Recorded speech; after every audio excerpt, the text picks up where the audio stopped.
Kinnisvara valdkond on väga äge valdkond, kus töötada. Et mina 16 aastat tagasi tehes otsuse kinnisvarabüroosse kandideerida, võin öelda, et see muutis mu elu. Minu jaoks kinnisvaratöö on ikkagi nagu hobi, et see kõlab klišeena, aga asju tuleb teha rõõmu ja põlemisega, et töö tegemine peab olema fun. Kõige lahedam asi on suhtlus klientidega. Päriselt naudin ka kõige keerulisemaid väljakutseid selles osas. Siin ei teki mitte kunagi rutiini. Iga uus objekt on uus ja huvitav, iga uus klient on uus ja huvitav. Meil on päris palju ettevõttesiseseid koolitusi. Meil on mentorsüsteem, uued inimesed, kes tulevad ja kellel ei ole varasemat kinnisvarast kogemust, nad saavad omale kõrvale kogenud mentori, kes neid juhendab. Teda ei jäeta üksinda, ta saab teatud teadmised kohe kätte. Just alustava maaklerina ma kujutan ette, on hästi oluline see, et sul oleks turvavõrk ümber, et sa julgeksid proovida, julgeksid katsetada. Kinnisvara valdkonnas on meeskonnatöö tegelikult ülioluline. Nagu öeldakse, et üksi võib saada pisut kiiremini, aga koos saab tegelikult kaugemale. Keerukamad tehingud lihtsalt üksi ei olegi võimalik teha. Füüsiliselt, ajaliselt, finantsiliselt. Meeskonna suurus, ühtehoidvus ja tugevus ikkagi defineeribki selle, kui edukas see ettevõtte tervikuna on. Sa võid ükskõik mis hetk helistada, küsida, ükskõik kellelt, ka kõige kõrgematelt. Me püüame hästi palju oma inimesi kaasata ja ka juhtidena olla hästi avatud, kuidas meil ettevõttel läheb, mis meie plaanid on. Küsitakse arvamust, me julgeme oma arvamust avaldada. Jagame ja käsitleme erinevaid strateegiaid, tulemusi. Meil on väga ägedad peod, võin öelda kohe, ja meil on ägedad puhkusereisid ja ka kõiksugu muud sportlikud ettevõtmised, jalgrattamatkad, jooksud. Et me tunneme oma kolleege ka nagu isiklikul tasandil, mitte ainult tööalaselt. Usaldus on kinnisvaratöös kõige alus, et see ei ole objektide äri, see ei ole, ma ei tea, eurode äri, see on inimeste äri nii töötajate kui klientide kui partnerite mõttes. Kui sa teed oma tööd hästi, pühendunult südamega, sa suudad kliendile pakkuda võib-olla nagu grammikene rohkem, kui tal isegi need ootused olid, siis see avabki sulle need järgmised uksed. Teeb head meelt, kui inimene tõesti ütleb, et Toomas, et väga hea, et ma tunnen neid inimesi, ma tunnen seda kaubamärki, et see on positiivne. Tahaks öelda, et Toomasesse võiks tulla või peaks tulema kõik, kellel on olemas kuskil mingi alge, et nad suudavad enamat, kui nad on seda seni teinud. Kui sul selline alge on olemas, siis usu mind, me aitame selle sul realiseerida.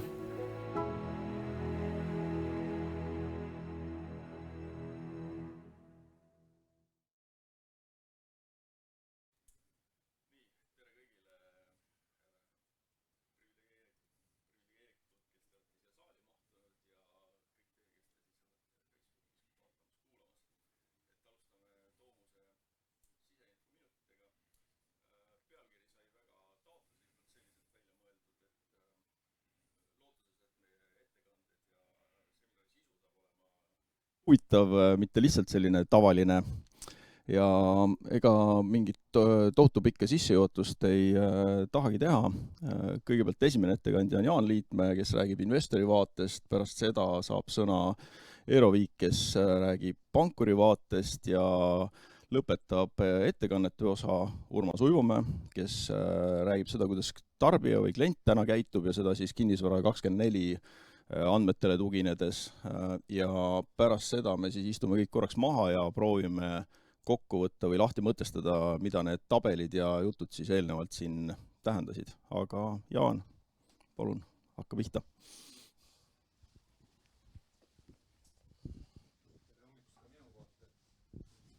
Telefon peos ja mõtlesin, et sellised mis see hea icebreaker võiks olla, et mul selle peale 2 mõtet, et siis kui ajad head on, siis kipub nii olema, et meil on kõigil tegemist hästi palju, saame oma asjadega enam-vähem hakkama ja noh, see, mis toob homne päev, mis toob järgmine nädal, mis toob järgmine kuu, noh, sul on plaan enam-vähem selge. Ja siis, kui väljavaade hästi segaseks muutub, siis üldiselt kipub ka see olema, et tahaks aru saada, mida kallis konkurent arvab, mida teised turuosalised arvavad ja siis sellised kokkusaamised, ma arvan, on hästi olulised.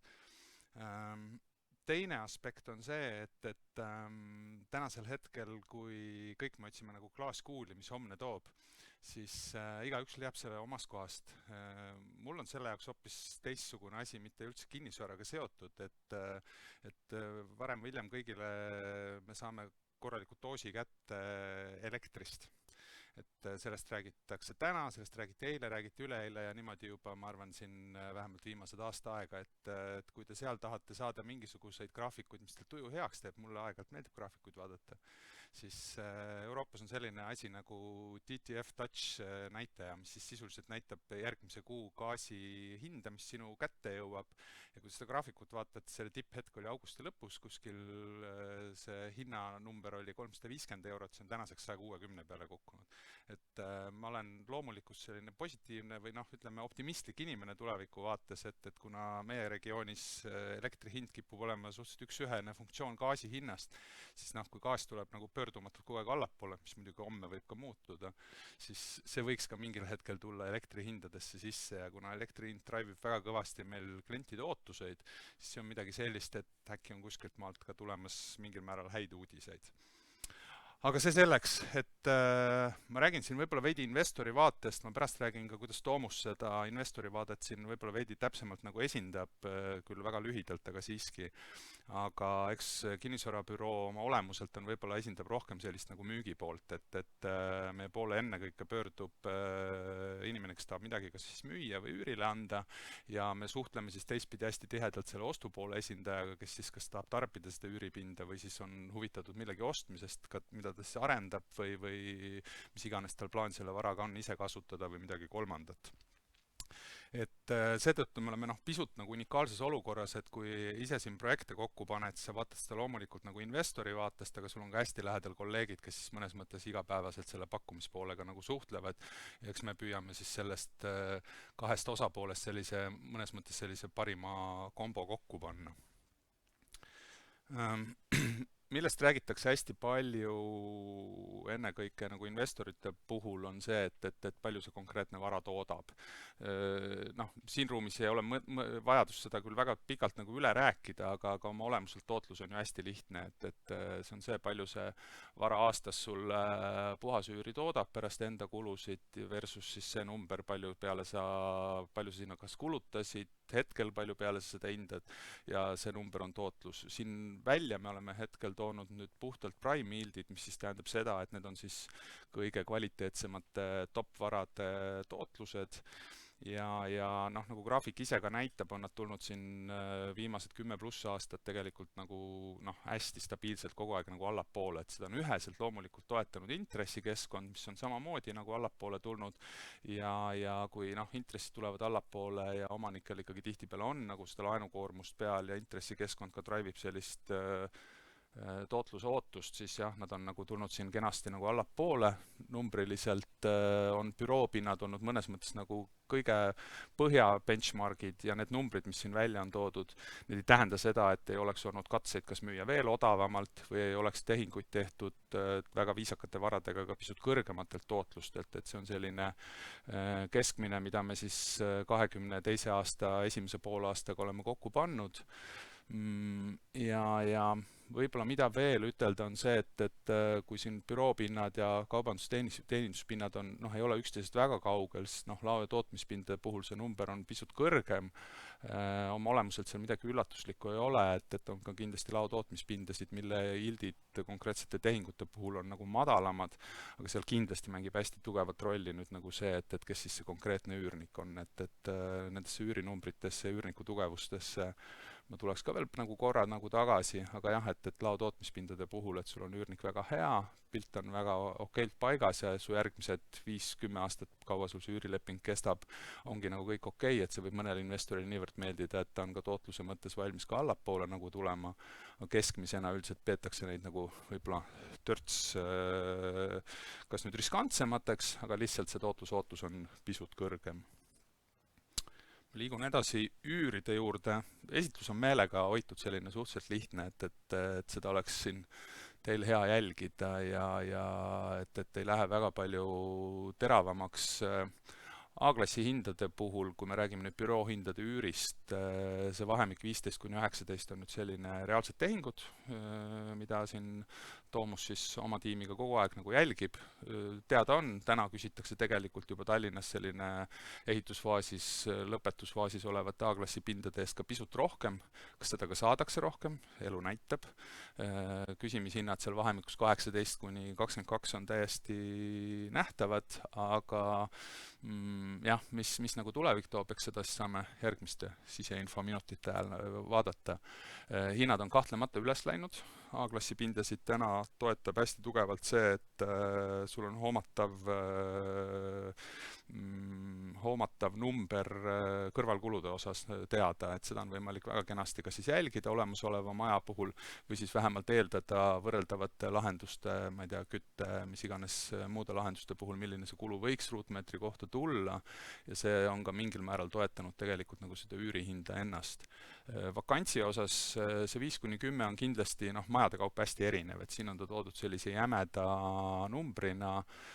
On ohtralt majasid, kus ma arvan, selle vakantsiga on väga hästi, ehk see number on kena ümmargune nagu 0 ja kui seal isegi mõned pinnad vabanevad, siis tihtipeale suudab see majaomanik koostöös siis oma müügipartneriga, on see siis majas sees või väljaspoolt appi palutud, selle vakantsi tegelikult ära lahendada selleks hetkeks, kui see pind vabaneb. Kui ka rääkida B-klassist, kus seda vakantsi me näitame pisut nagu rohkem, siis tegelik tänane reaalne elu on see, et kuna nähtavus on hästi madal, siis tänaseks on sellise üürniku ja üürile andja nagu huvid vähemalt ühes kohas kindlasti kattuvad, et kumbki ei taha nüüd nagu liiga palju tekitada endale lühiajalisi kulusid, et kui nüüd kellelgi täna läheks üürnik nagu välja, eriti kui ta on suurema pinnaga üürnik, mis on nagu reaalne selliste majade puhul, kus siis see esimene üürilepingute laine läbi hakkab saama, on see siis 5. aasta lõpus, on see 7. või 10. aasta lõpus, et siis seal on ohtu, et tahetakse ringi vaadata, kunagi on sõlmitud päris hea hinnaga üürileping, sõltub muidugi, kelle vaatest ta hea hinnaga on, et võib-olla on ta majaomaniku vaatest hea hinnaga, üürniku vaatest mitte nii väga, ja kui see üürnik ringi vaatama hakkab, siis ühelt poolt tal ei ole küll väga palju alternatiive, aga teiselt poolt need, mis on, need võivad ka osadel juhtudel olla sellise päris hea hinnaga ja tihtipeale siis selline edasi-tagasi loksutamine jõuab sinna, et jätkatakse üsna sarnase hinnatasemega, üürnik ei võta endale seda lühiajalist kolimise kulu sisse hetkel, kus ootused majandus edasiste väljavaadete osas on suhteliselt nõrgad ja see siis tegelikult nagu mõnes mõttes kaitseb ka seda üürileandja positsiooni, mis küll üürileandjale kindlasti ei meeldi, on see, et see selline unistus, et äkki viimase aasta THI-d 20+% kanda üle ka reaalsesse ellu, okei, keegi ei ole küll nii kergeusklik, et ta nüüd loodab, et ta päriselt suudab üürihindasid 20% nagu tõsta, aga selline 2–3–4% on küll nagu minimaalne ootus, me oleme näinud, et see ei pruugi realiseeruda, et on tuldud siin suurte pindade pealt ka võib-olla olemasoleva 15–16 euro pealt ka alla seal 13–14 euro peal ajutiselt ja siis mingi redeliga jõuab see hind samasse tasemele tagasi näiteks 2–3–4 aasta jooksul.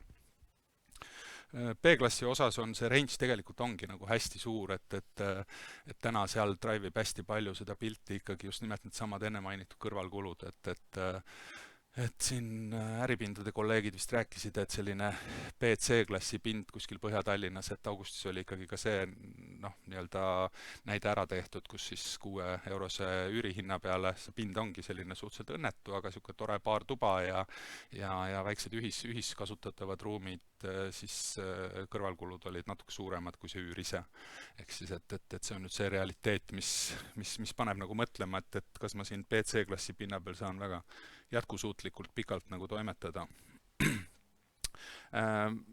Hästi huvitav varaklass kindlasti laotootmispinnad, et võib-olla Eero räägib sellest pärast nagu törts pikemalt, aga see on midagi, mis on olnud ajalooliselt Eestis selline üsna vähese spekulatiivse osakaaluga, ehk siis, et ehitatud on hästi palju sellist vara, millel on juba teada, kes sinna tuleb, millised need tingimused on ja seetõttu seal on pakkumist palju vähem olnud, võib-olla viimase 4–5 aasta staarsõna Stock Office on seda pilti natuke muutnud, et kuna julgeti nagu SME või väike keskmistele ettevõtetele hakata looma sellist pinda, kus nad siis saavad mõnes mõttes nagu 3 ühes, et nad saavad oma laovajaduse kaetud, saavad oma väikese mõne kuni kuni mõneteistkümne inimese admin osa kaetud ja ka veidikene nagu müügisaali, eks ju.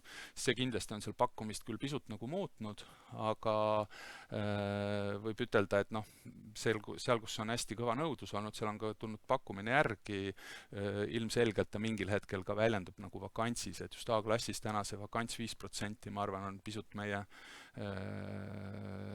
hindajate selline vaade, et noh, ei saa ütelda, et kõik on nagu null, eks ju, et see vakants 5 tegelikult näitab nagu hinnangut, et seal üldiselt on nagu sellist vabapinda pikalt ette planeeritud projektidel hästi vähe, kuna see müük tehakse maksimaalselt ära. Kindlasti on siin väljakutse täna selles uute projektidega, et kes siin igapäevaselt võtab ehitushinna pakkumisi, et siis panna tänane ehitushind klappima selle 4,5 kuni 6 eurose üürivahemikuga, et see kindlasti on nagu väljakutsuv, et on ka hetki, kus on soov see investeering kas edasi lükata või siis seal indikeerida ikkagi üürnikele juba hoopis kõrgemaid hindasid. B ja C-klass on võib-olla selles mõttes hästi huvitav, et mida me ise vaatame, on suur hulk selliseid tublisid ettevõtteid, kes ei ole ka enam ainult väike- ja keskmised ettevõtted, kes on ka osad päris suured ettevõtted, kes on kuidagi ajalooliselt jäänud toimetama sellistel, otse öeldes nõukogudeaegsetel pindadel ja kus on see hetk kätte jõudnud, et tegelikult see olme ja nüüd need samad mitu korda mainitud kõrvalkulud on ikkagi sellisel tasemel, et sa ei ole seal ikkagi selle pinna peal konkreetselt on sul nagu keeruline, et sul inimesed kipuvad jalgsi hääletama, sul on seal kõrvalkulud teemasid ja see B ja C klass jõuab paratamatult varem või hiljem sinna, et sa kas saad seda klienti hoida olematu üürihinnaga või siis sa pead sinna väga oluliselt investeerima selleks, et hoida seda vakantsi mingilgi määral kontrolli all, eks ju, et ega seal selles mõttes selliseid suurepäraselt häid valikuid nagu ei ole, aga omanikud on jah, seal selgelt sellise otsuse ees, et kas investeerida ja püüda tõsta oma kvaliteediklassi või siis jah, taluda nagu tegelikult selgelt kõrgemat vakantsust. Kaubanduspindades võib-olla ei peatu selles mõttes hästi palju, et kaubanduspindades, mida me ise nagu tunnetame, on see, et toimub selline selge eristumine, et on mingi rajooni, mingi kaubanduskeskus, mis lendab suurepäraselt, kliendid on selle hästi omaks võtnud, ta on kuidagi liikluse mõttes sobivas kohas, seal inimesed rõõmuga käivad ja siis võib-olla on linnunelund loetud kilomeetrid edasi teine rajoon, kus see sama arendaja võib-olla sama näiteks apteegiga püüab seda äri teha ja klientidega on seal keerulisem ja see apteek võib kahes erinevas kohas maksta seal 1,5 kuni 2 korda ühes suunas rohkem, teises suunas siis vähem nagu üüri, kuigi näiliselt tundub kõik nagu täpselt sama hea, pind on sama, keskuse suurus on jämedalt sama, et seal kindlasti on see hetk, kus kaubanduskeskuse puhul üks asi on see stardihetk ja tolleaegsed hinnangud selle liiklusele ja inimeste voole ja kuidas nad selle koha võiksid üles leida. Teine pool on siis see, kuidas pärast reaalses elus nüüd klientidele see asi sobima hakkab, eks linn areneb ja kasvab ka kogu aeg, et üks koht, mis täna oli hea, ei pruugi 3 kuni 5 aasta pärast seda enam mitte olla. Alati tuleb natuke ettepoole vaadata, et tootluste osas tänase teadmise pealt on meie hinnang selgelt see, et arvata, et nüüd tootlused edasi langevad, on ilmselgelt pisut naiivne. Eks et me näeme, et yieldid jäävad sinna, kus nad on, või siis nad isegi ikkagi on sunnitud tõusma, yield tõuseb, hind langeb, nagu armastab meie lugupeetud hindajate pealik ütelda selleks, et kõigil see hästi meelde jääks. Mis teine aspekt on, mis on nagu meeletult oluline, on see, et kas maja toimib hästi siis, kui kõik on välja üüritud ja üürid laekuvad. Selline tüüpiline tarkus. Ma arvan, tänaseks minnakse samm kaugemale, et vaadatakse ka seda, et kes seal üürnike listis sees on, millised nende lepingute kestused on, kui lihtsalt sealt lepingust sisse välja saab ja kõik sellised asjad, et see üürnike rentrolli olemus on selles mõttes tähtsam, kui ta varem oli, et mitte see, palju sul vakantsi on. Mis tänane reaalsus on see, et tegelikult ostjad müüjad on üks päris kaugel. et müüja ootus on hästi lihtne, et kõik hinnad tõusevad, minu vara hind peab ka tõusma, et see ei ole reaalne, et see ei tõuse ja ostja ootus on see, et kallis sõber, et kui sa nüüd praegu natukene tagasi ei astu, et noh, küllap tekivad mul nädala, kuu, kvartali pärast uued võimalused, et ole nüüd kena inimene ja mõtle natuke selle peale. Ja siis Monty Pythoni stiilis jälitamise maailmameistrivõistlused jätkuvad, ehk siis, et siit võib ka tulla selline järgmine hinnang, et tehingute arvu sellist langust on ka sellel ärikondlikul turul väga selgelt oodata, et täna see vahe on väga arusaadavalt suur. Paar mõtet elukondlikkusse. Müügiperioodid lähevad pikemaks ja see tegelikult rullub kogu protsessi edasi, et kui sa ei saa oma viimased kortereid müüdud, kus arendajad hiilgavalt teavad, on nende oma kapital all kinni, siis see pööre muutub selles mõttes aeglasemaks, et sa saad pikema aja jooksul järgmise maatüki osta ja kõik see läheb protsessi edasi. Mida on täna veel vara ütelda, on see, et kas nüüd ostjad võtavad selle uue 4-5 tuhande eurose müügihinna vastu, mida täna ikkagi siin kesklinnaga piirnevates heades asukohtades arendajad küsivad. Ma arvan, et selleks on vara veel selle hinnangute andmiseks, üksikud tehingud toimuvad, aga et see, et kliendid selle nüüd on nagu alla neelanud ja seda kui uut reaalsust võtavad, ehk on veidi vara. Kus on uus tasakaal? Hästi tihti arendajad viitavad sellele, et pakkumine on kinni pootud, kuna ei tule uut kraami peale, see kas COVID-ist edasi, mis iganes põhjused ja ei pidanud vastu, et viimase aja selline hästi pop väljend on NIMBY ehk siis not in my backyard ehitamise osas, et nüüd on siis tulnud uus tase, et mida see banaana tähendab, on build absolutely nothing near anything ja anywhere.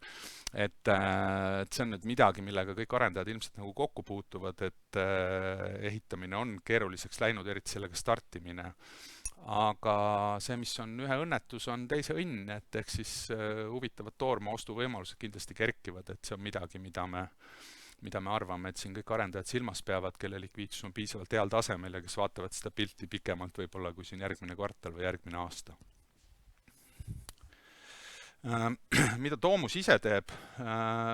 Toomus ise tegelikult positsioneerib ennast hetkel puhtalt sellisesse kohta, et me otsime projekte, kus on selline mõistlik arusaadav väärtuse loomise võimalus, kus me saame läbi kas siis üürihindade kasvu või mingi pinna ümberkeeramise sinna tuua nagu paremat ja kõrgemat üürilaekumist mõistlike üürnike koosluses ja tänu sellele tagada ka tootluse, mis on atraktiivne nii meile endale kui ka loomulikult meiega kaasa tulevatele investoritele. Mis me täna veame, on sellises juba aktiivsemas faasis on Pelgulinna tervisemaja.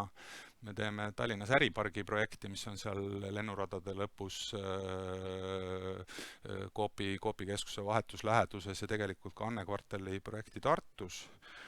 Ja täna ütleme niimoodi, et ma arvan, et kui kõigil on aeg-ajalt lühiajaliselt on sellised ärevused peal ja ega me ei ole selles mõttes nagu erandiks, siis võib-olla kõige parem soovitus ongi see, et vaata 2-3-5 aasta peale ette ja su need hetkelised mured tunduvad nagu hästi väikestena, et võtta pikaajalisemad eesmärgid ja sa saad kõigest sellest jagu. Et sellega mina tõmban vaikselt otsa kokku. Kokkuvõttes me peame pilti selliseks täiesti normaalseks, väga pika tõusutsükli peale on täiesti arusaadav, et tuleb hingetõmbepaus, kas pärast seda tuleb ka selline normaalne vabalangus, stabiilne pilt või järgmine tõus, eks seda ongi nagu hästi keeruline nagu hinnata, aga mõnes mõttes valmistus kõige halvemaks, pigem vaatame meie siin edasi igal juhul sellise stabiilsema pildi poole, kuna on mitu driverit, mis võivad ka selle asja teha siin järgmise aasta-paari jooksul väga palju rõõmsamaks, räägime kas või sõjast või millestki iganes, et selles mõttes heas mõttes pange ennast valmis ka positiivseteks üllatusteks. Mina tänan.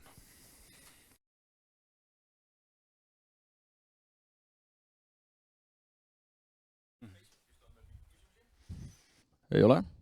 Kas saalist tahab keegi midagi küsida?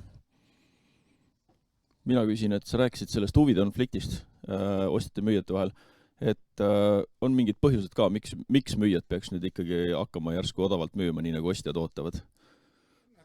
Ma arvan, see ootuste vahe ongi nii suur, et neil ei olegi huvi odavalt müüa. et see võib-olla on kõige suurem vahe, mis siin 2008 lõpu, 2009-2010 on, et sundi ei ole, et su rentroll töötab, see, et su vakants läheb 0 pealt 10% peale või 10% pealt 15% peale, et see ei vähenda su võimet nagu pangalaenu teenindada ja kui sul otseselt pole sundviset kuhugi järgmisse kohta, kas siis raha paigutada või midagi ennetähtaegselt kuskile tagasi maksta, mis iganes see põhjus on, tuleb see investorite poolelt, tuleb see panga poole pealt, siis ma arvan, et täna see heas mõttes see Monty Pythonlik olukord jätkub, et vahe on suur ootustes ja tehinguid ei toimu lihtsalt, et üks küsimus veel, et startupi maailmas räägitakse rahastuste kokkukuivamast, palju see tegelikult tõele vastab ja kui nüüd see vastab tõele, et kas siis see tähendab, et A-klassi varades hakkab vakant suurenema ja kuidagi seal tekib mingi probleem? Hästi keeruline startupide kohta ütelda, et nad on kindlasti linnas kogunenud 2-3 rajooni rohkem. Täna seal on tunnetada, et seal ütleme, on sellised 200-500 väga harva 1000-ruudused tükid vabanevad, aga üldiselt on täna ei ole veel tegelikult see hetk käes, kus nad oleksid rahast tühjaks jooksnud ja seal mingid suuremad bürood oleks tõmmanud kõvasti inimesi koomamale, et ütleme niimoodi, et seal tuleb veel pisut, ma arvan, kannatust varuda. Aitäh, Jaan Liitmäe ja nüüd Eero Viik, Swedbank.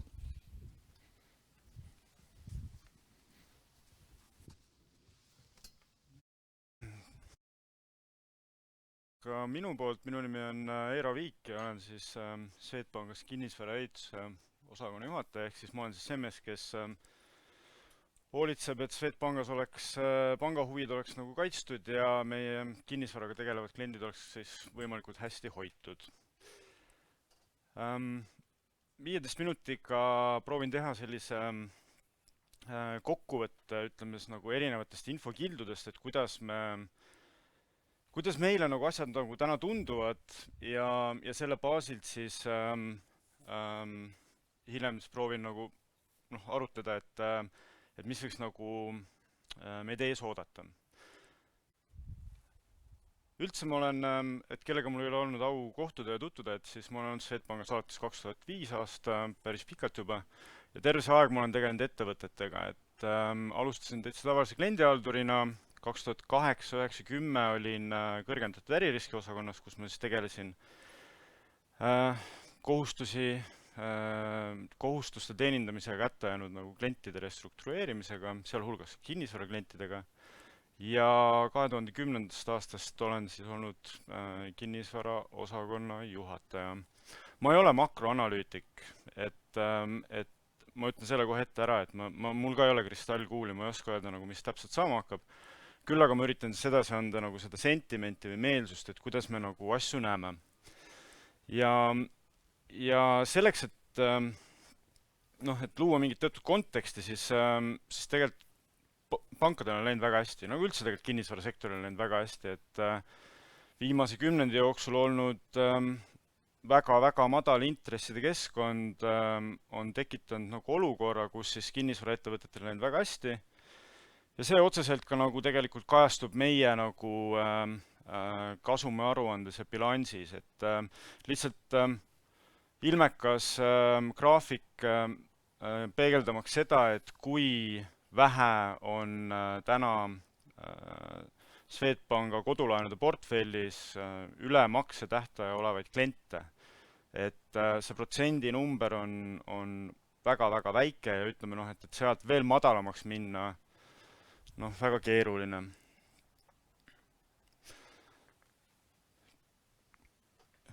Elukondlik arenduste turg on olnud väga aktiivne. Ma arvan, et keegi ei vaidle sellele vastu. Eelmine aasta näppude peal lugedes saime, et üle 5000 uue korteri Tallinnas ja Harjumaal on müüdud. Toomusest ilmselt kolleegid teevad täpsemalt. Aga meie nagu numbrid näitavad, et see on läbi aegade vaadake, et üks aktiivsemaid aastaid, et eelnev oli vist 2005-2006, midagi sellist, kus müüdi ka üle 5000 uue korteri Tallinnas ja Harjumaal. Eelmine aasta oli seal samas suurusjärgus.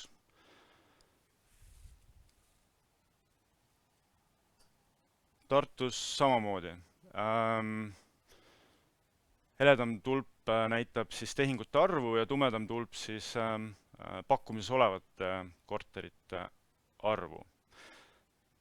Taaskord eelmine aasta, viimase kümnendi vaata, et kõige nagu aktiivsem ja parem aasta üldse. Ja see on toonud kaasa siis selle, et keskmine hind Tallinnas on teinud hüppelise kasvu. Et ma ei hakka minema sinna, et kus piirkonnas on nagu kõige rohkem või kõige vähem kasvanud. Fakt on see, et korterite hinnad on nagu väga tugevalt kasvanud.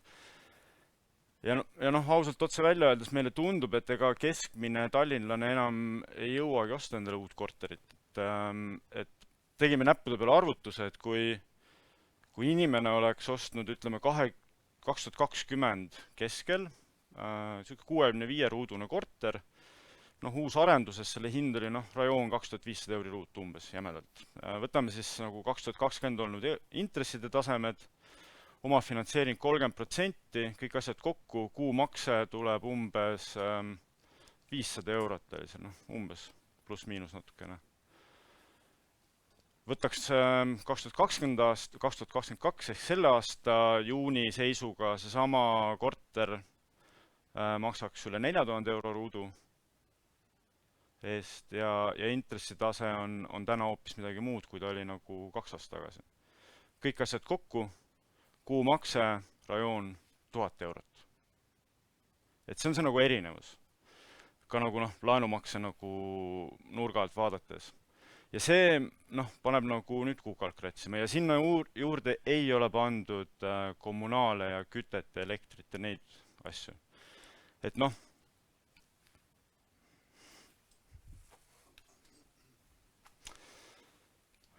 hästi aktiivne kinnisvaraturg on andnud ka meile hästi palju tööd. Meie eluasemelaenude väljastamise maht on senimaani kasvanud. Ma rõhutan sõna senimaani. Ettevaade on natukene tagasihoidlikum, et tundub, et huvi uut korterit osta on olulisel määral vähenenud juba tänane seis. Aga ajaloolised numbrid peegeldavad seda turu olukorda väga ilmekalt. Ja see on toonud kaasa selle, et eluasemelaenude portfellid on kasvanud. Juuli lõpu seisuga peaaegu 10 miljardit € on eluasemelaenude portfell ja kasv aastases võrdlus on olnud pisut üle 10%, mis on väga-väga suur kasv.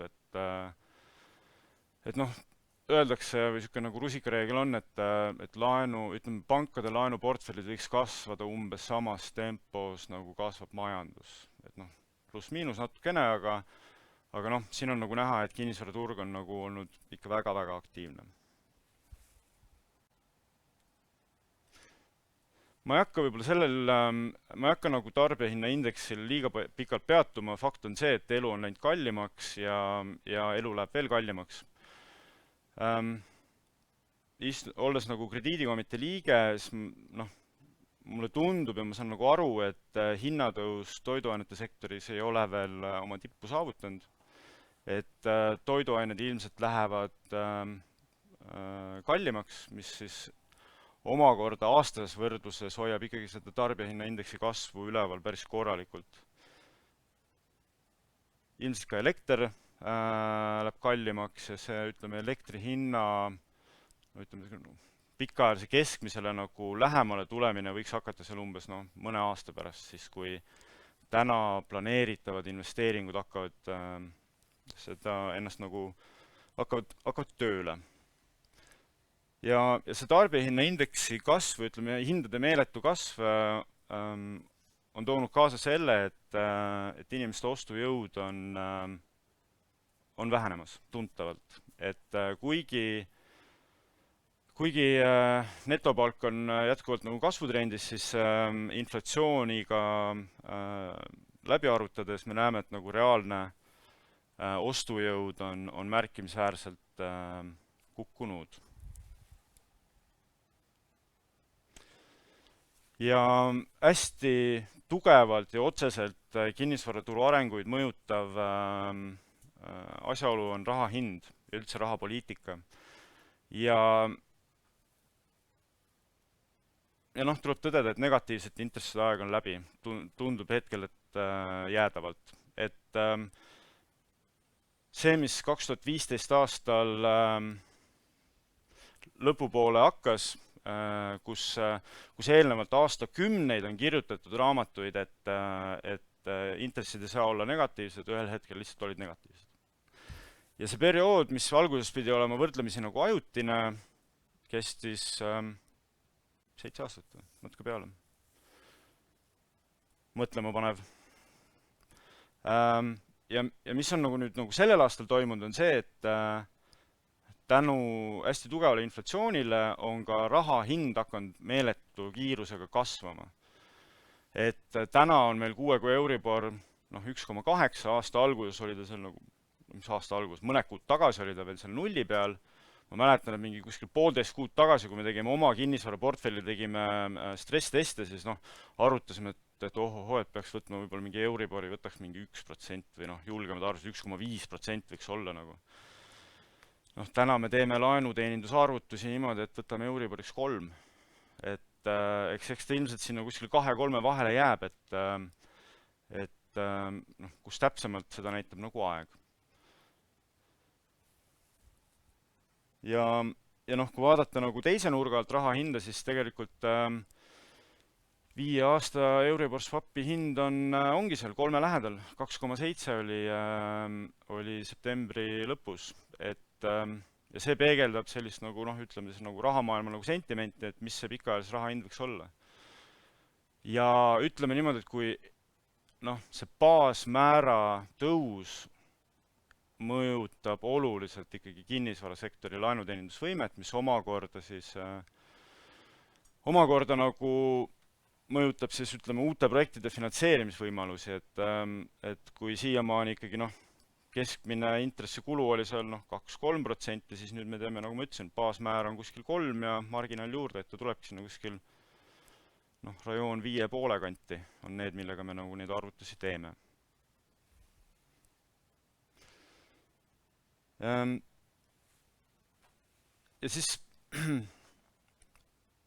ma leidsin internetist ühe huvitava pildi, see on visualcapital.comi pealt leitud, et siin on siis nagu tegelikult väga ilmekalt välja toodud seda, et erinevatel ajaperioodidel, siin on nagu näha aastaarvud, eks ole, 1999 kuni 2000, 1994, 1995, niimoodi erinevatel ajaperioodidel, kuidas on Ameerika Keskpank on nagu baasintresse tõstnud. Ja enam-vähem nagu umbes samas tempos nagu on ta nagu eelnevalt nagu läinud, aga seekord on see joon ikkagi oluliselt teise nurga all. Ja mis nagu mulle isiklikult nagu tundub, on see, et muutused toimuvad aina kiirenevas tempos, et kui 2020 veebruaris keegi oleks nagu öelnud mulle, et 2020 märtsis enam lennukid ei lenda ja kõik töötavad kodunt, siis ma nagu tabletid võtsid ikka ära hommikul, et millest sa räägid nagu? Nii läks enne. Et kui keegi, nagu ma ennem ütlesin, et negatiivsed intressid ei saa ju olla, olid 7,5 aastat. Ja mulle tundub, et need, ütleme, nagu need ootamatused tekivad tavaliselt sellistest kohtadest, kus keegi ei oska nagu seda oodata. Pandeemia, kes oskas seda oodata nagu, või nagu, väga palju arutati ka sellest inflatsiooni teemast, et ilmselt see ikkagi tuleb ja niimoodi, aga et ta tuleb nagu nii ruttu, nii tugevalt ja koos intresside tõusuga, ma ei tea, kes oleks sellist asja oodanud. Et ühesõnaga, et mis ma tahan nagu öelda, on see, et jube keeruline on täna ennustada, et mis hakkab saama tulevikus, sellepärast et need muutused tulevad täiesti ootamatute nurkade alt ja toimuvad hästi kiiresti. ja kõik see kokku on tekitanud tegelikult nagu olukorra, kus majanduse väljavaade on halvenenud. Et ma ei tahandud üldse nagu keskenduda sellele slaidile sellisel kaunil hommikul, kui ma siia sõitsin. Aga fakt on see, et ka kinnisvaraturul, eriti elukondlikus kinnisvaraturul on hästi palju emotsionaalsust. Et ärikinnisvaras on pikad lepingud, sul on mingid kohustused, seal on mingi teatav stabiilsus, aga elukondlikkus on nagu hästi palju emotsionaalsust. Me kõik räägime, et me oleme hästi ratsionaalsed inimesed, me teeme kaalutletud otsuseid ja nii edasi, nii edasi. Tegelikult me teeme ka hästi palju nagu emotsioonide pealt neid otsuseid. Ja need kindlustunde indikaatorid ei näita nagu praegu head suunda. Ja see omab otsest mõju tegelikult kõigele, sest ega kinnisvaraturu arengud on ju otseses sõltuvuses kõigest muust. Kuidas läheb meil töötlevas tööstuses või puidusektoril ja nii edasi, sealt tulevad kõik need tarbijad ja rentnikud, eks ole. Ja siis see vasakpoolne graafik näitab majapidamiste nagu deposiite, täpsemini aastane muutus. Ja ta on olnud väga korralikus kasvutrendis aastaid. Eesti Pank mõni nädal tagasi ütles välja, et nüüd on olnud näha, et eraisikute deposiidid on viimastel kuudel hakanud vähenema. Ehk et me võime nüüd siin spekuleerida, et huvitav, et kas selle taga on nagu nüüd teadlikud investeerimisotsused, et raha on kuhugi ära paigutatud inflatsiooni eest või see tegelikult läheb igakuiste kulude katmiseks. Aus oleks ka välja öelda seda, et deposiidid eraisikute vahel ei ole ühtlaselt ära jaotatud. Suurusjärk on umbes niimoodi, et meie portfelli pealt vaadates, et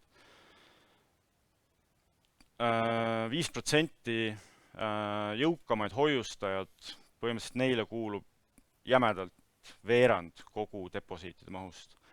Ja kui me võtame tükiliselt, ütleme pooled, 50% ja need kõige väiksemad hoiustajad, siis nendele kuulub ainult mõni protsent kõikide deposiitide mahust. Et see jaotus on väga ebaühtlane. Ja mulle tundub, et seda öeldes, et jõukad saavad jõukamaks ja nõrgemad jäävad natuke nagu nõrgemaks. Ja seda on ka näha tegelikult ka ettevõtete puhul, et tugevad turuosalised muutuvad aina nagu tugevamaks tänu oma nagu sellisele korralikule ütleme nagu portfellile ja diversifitseeritusele, on nad vastupidavamad erinevatele turu kõikumistele. Ja ma arvan, et nagu tulevikus me näeme veel seda trendi nagu jätkumas. Aga nüüd kui üldse kuidagi kõike kokku võtta, et mis nüüd siis võiks nüüd järeldada sellest kõigest on see, et tasuks oodata ootamatusi.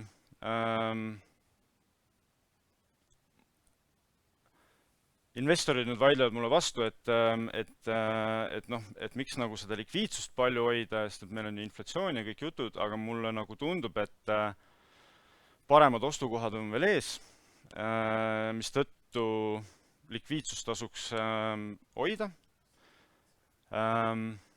Pankade käitumist mõjutab hästi palju see toimuv rohepööre. Ma arvan, me jõuame varsti sellisesse punkti, kus pangad ei taha väga meelsasti finantseerida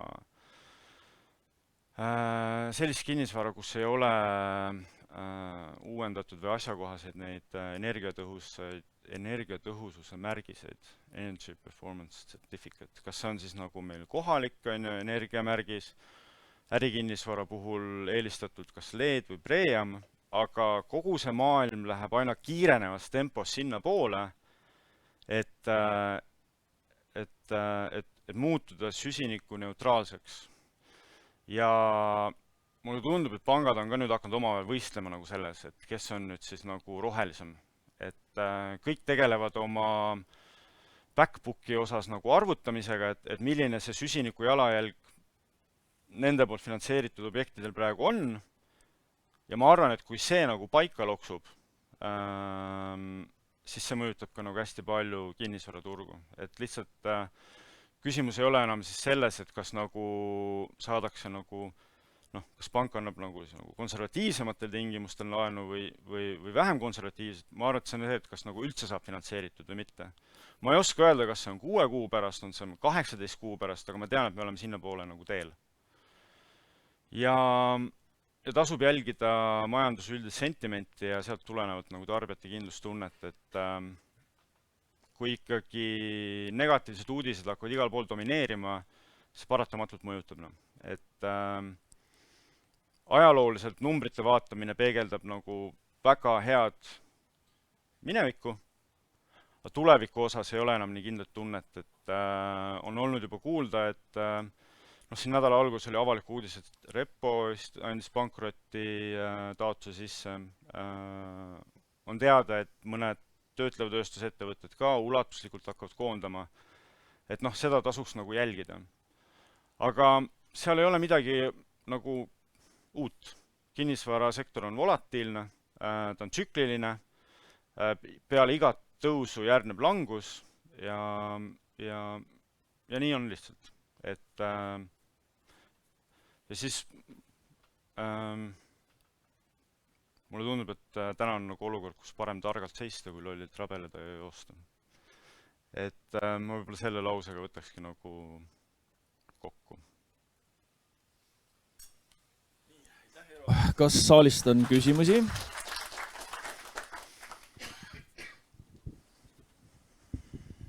Selle rohepöörde osas, et kas see siis, ma nüüd võib-olla liialdan, aga kas see sisuliselt siis tähendab seda, et meie vanem elamufond, kus ei ole põhjalik rekonstrueerimistöid tehtud, sisuliselt likviidsus kukub mutta, sest seda lihtsalt pole pangalaenuga võimalik nagu hoomatavas tulevikus osta? Ma pigem ütleks nagu niimoodi, et selle varaklassiga tuleb midagi ette võtta, et tegelikult tuleks nagu ikkagi ära, nagu aru saada, et milline see olukord täna on ja millised on need tegevused selleks, et see kinnisvara oleks võimalikult energiatõhus nagu tulevikus, et hästi palju on tegelikult ka debatte nagu selles osas, et kas nüüd, kumb on nüüd nagu õigem, et kas siis ikkagi nagu vana maja rekkimine või uue maja ehitamine. Et ka need teemad on veel tegelikult, seal on hästi palju on lahtiseid küsimusi, et ei, ma nii julge nagu ei oleks ja nii äärmuslik ka ei oleks, et pigem nagu tuleks nagu aru saada, mis on see olukord ja mis on võimalik ette võtta ja kui see plaan on nagu olemas, siis pank hea meelega tegelikult on ka valmis seda finantseerima, ma usun. Nii, ja siis kommentaari küsimus Facebookist. Urmas Suurpuu küsib, et segadus maailmas külvab omajagu paanikat, siis kas pank näeb ka positiivset, kui toimub suures plaanis rahunemine? Absoluutselt, et nagu ma ütlesin, et ega kinnisvarasektor on nagu volatiilne ja majandus on tsükliline. Me teame, et igale tõusule järgneb langus ja nüüd ongi küsimus, et kui see langus nüüd tuleb, et kas nüüd need partnerid, kellega äri nagu tehakse, et kas need on need õiged partnerid, kellega sinna langusesse nagu vastu minna. Pankurina võib-olla ei tohiks seda nagu öelda, aga näiteks kui ma vaatan Pangamätta otsas, kas see LTV on seal 65 või on ta 69 või on ta 73, suurt vahet tegelikult ei ole. Et peaasi pooled saavad üksteisest nagu aru ja käituvad nagu vastavalt. Et ma ei näe nagu paanikaks põhjust praegu, et kindlasti läheb raskemaks, ärge saage valesti aru, aga ma ei näe ka nagu paanikaks põhjust, sest et olukord eelnevate kriisidega on ikkagi täiesti teistsugune, et võlakoormused on nii eraisikutel kui ettevõtetel mõistlikud, mis tähendab, et pangad saavad olla ka nagu rahulikud, nad saavad edasi laenata, neil kodu on korras kõigil ja see on tegelikult hea baas, mille pinnalt nagu siis edasi arenguid nagu planeerida. Järgmine küsimus. Täpsustav, kui pikaks hindab Swedbank languse või seisaku perioodi? Väga keeruline öelda, et see sõltub sellest, mis toimub suurtes majandustes, et millised on geopoliitilised arengud. meie idanaabri käitumine on nagu ette ennustamatu ja sellel on otsene mõju olnud tegelikult ka ju meie majandusele. Kõik need piirangud, tarneahelad, häired ja nii edasi, noh, kuni pagulaste nagu siia tulekuni välja, eks ole. Et kes oleks arvanud aasta aega tagasi, et meil on nagu 50 000 inimest, kes vajab veel majutamist siin nagu. Tambet Mägi küsib, mida teha Tallinna vanalinnaga rohepöörde valguses? See on väga hea küsimus, et seda peaks rahulikult arutama, et kui härra Tambet Mägi on valmis seda tegema, et siis kindlasti temaga arutaks seda. Ja viimane küsimus Urmas Suurpuult, et see on alati nii olnud, et tugevamad muutuvad tugevamaks, aga ka siis tekib küsimus, et mille arvelt see tugevus kasvab? See on väga hea küsimus, et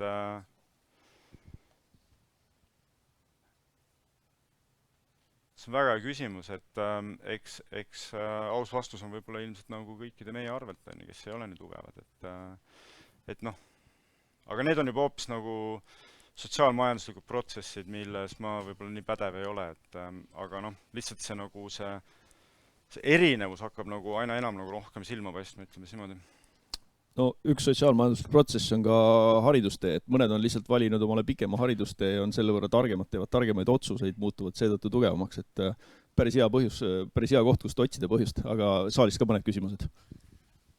Jah, ma küsiksin ühe küsimuse, te ütlesite oma esituses, et ruutmeetri hind Tallinnas 4500 eurot ruudu eest, et Tallinnane ei jaksa osta seda korterit. Ma nüüd ei mäleta millal, kas oli see aasta või eelmine aasta, Viljar Arakas Äripäevas kirjutas arvamusloo, kus ta arvas, et võiks kodulaenu periood olla 100 aastat. Mida arvab pank sellisest mõttest? Et see tooks põhimõtteliselt nagu laenumakse inimesele ju olla. Jaa, see on taaskord, see on hästi hea küsimus. Olles nagu Swedbank Grupi liige, meil Rootsis on ju niisugune turupraktika, ja tegelikult nad ei ole rahul sellega. Et jah, lühiajaliselt on ta nagu hästi mõnus, et sa ei pea tegelikult nagu laenu tagasi maksma ainult intresse. Aga mingi hetk ikkagi noh, see võlg läheb nii suureks, et noh, see ei ole hea asi, millega harjuda tegelikult. Et me võiksime pigem arutada võib-olla nagu selle üle, et kas ütleme nagu 30 aastat võib-olla noh, võiks seal olla võib-olla natuke pikem, aga noh, päris niimoodi 100-aastaseks, et ka hoonete eluiga ei ole nii pikk tegelikult. Et meil maja sees on just selle rohepöördest tulenevalt on hästi palju nagu arutelusi sel teemal, et mis on hoonete eluiga üldse, et millal jõuab see punkt kätte, kus sa pead põhimõtteliselt kõik sees täitsa tühjaks lükkama, uued tehnosüsteemid ja uued ruumilahendused kõik leidma. Ja ma arvan, et see sama kehtib ka tegelikult ju kodude puhul ja korterite puhul, et noh, ega kes nüüd siis noh, ega uued arendused on hoopis teistsugused, kui nad olid 40-50 aastat tagasi ehitatud. Ja siis seda öeldes, kuidas, et sinna peale nagu 100 aastast laenu teha ei ole liiga hea mõte, meile tundub. Ja.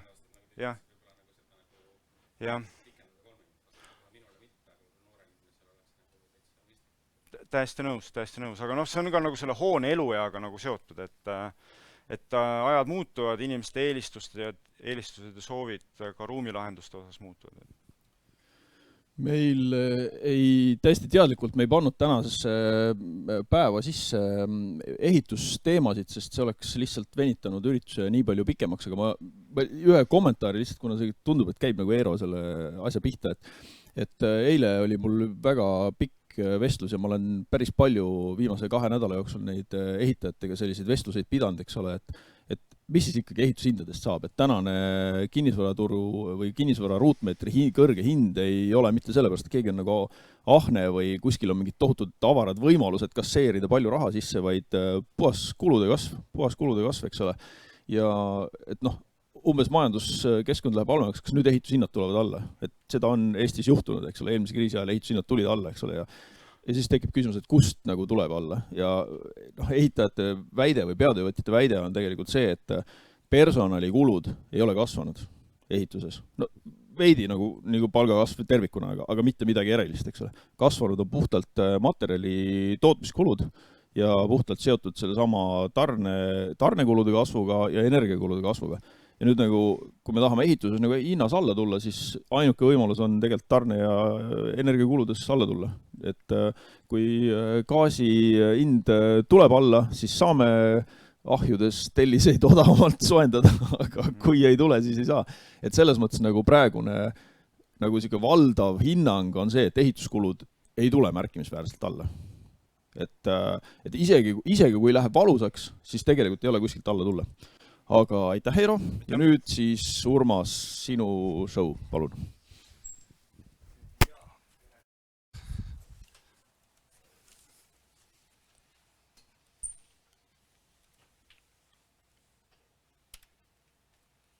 Nii, tere hommikust kõigile saalis olijatele ja siis meid Facebookis vaatajatele.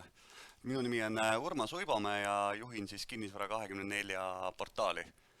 Et kui Ingvar siin mainis seda hariduse olulisust, siis mul endal tuli tegelikult meelde 2007 aasta, kui ma läksin EBS-i ja siis oli veel ajad olid siuksed huvitavad, et siis oli siuke asi seal nagu kinnisvara spetsialiseerumine. Õppejõud ja programmi juht oli Hannes Kulbach ja olid seal vennad või Tehverid, Jaanus ja Urmas oli vist ka. Et ja see oli päris huvitav programm nagu, see oli siuke, et siuke ikka 1,5 aastat taoti ikka kinnisvara õigust ja müüki ja kõike, et aga huvitav, paar aastat hiljem kadus see ära nagu. Et ajad on muutumises ja ma mäletan väga hästi seda, et ka õppejõud kutsus mind oma kinnisvara büroosse siis nagu tööle ja see oli siis 2008 ja igal koosolekul oli aina vähem inimesi, et kuidagi siuksed huvitavad ajad olid.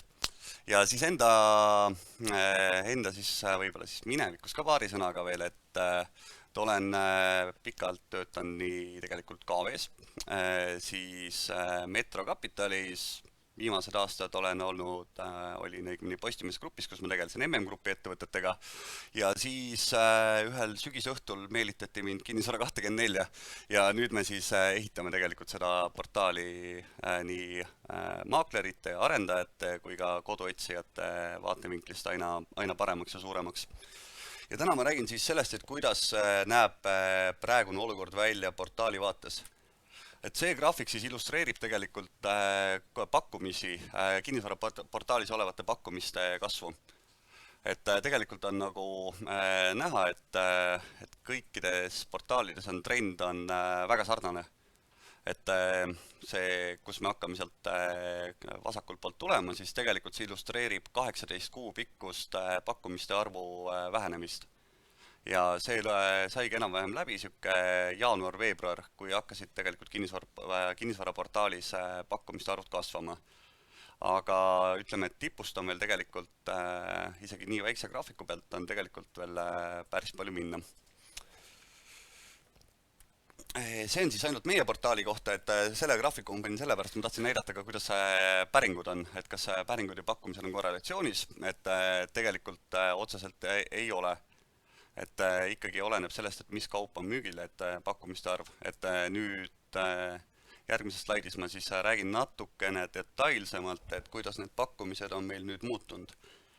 Et esmajoones ma tegelikult ütleks seda, et ma võtsin 2 graafikut, et kuidas meil on 2021 versus 22 septembri päringute arv.